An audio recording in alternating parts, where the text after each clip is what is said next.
All right, now to the war with Iran. As a new round of negotiations is on the table, the Trump administration is sending a team to Pakistan for talks with mediators as the war now heads into its third month. Christian Cordero has our coverage from Washington.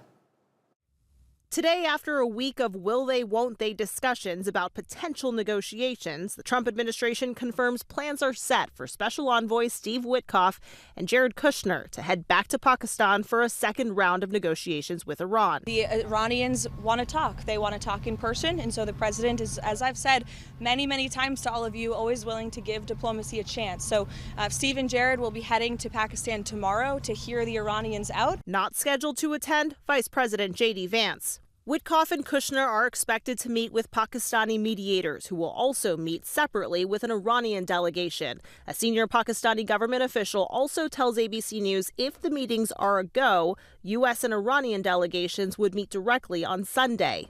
The anticipating meeting comes as the war heads into its third month and during a fragile ceasefire tested largely at sea. Iran insists it has control over the critical Strait of Hormuz, which has stayed effectively closed to ship traffic, despite its reopening being part of the ceasefire agreement. The U.S. military has also asserted control of the strait, boarding and seizing this ship in the region over the weekend, according to the Pentagon.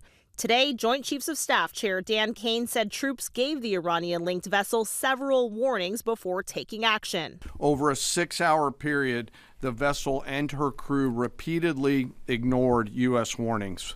And then the U.S. Navy destroyer executed a series of pre-planned, carefully calibrated escalation options, including firing 5 warning shots.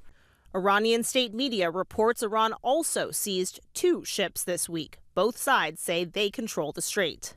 The White House says Vice President Vance will monitor negotiations alongside Secretary of State Marco Rubio, who will also stay in Washington. Christian Cordero, ABC News, Washington.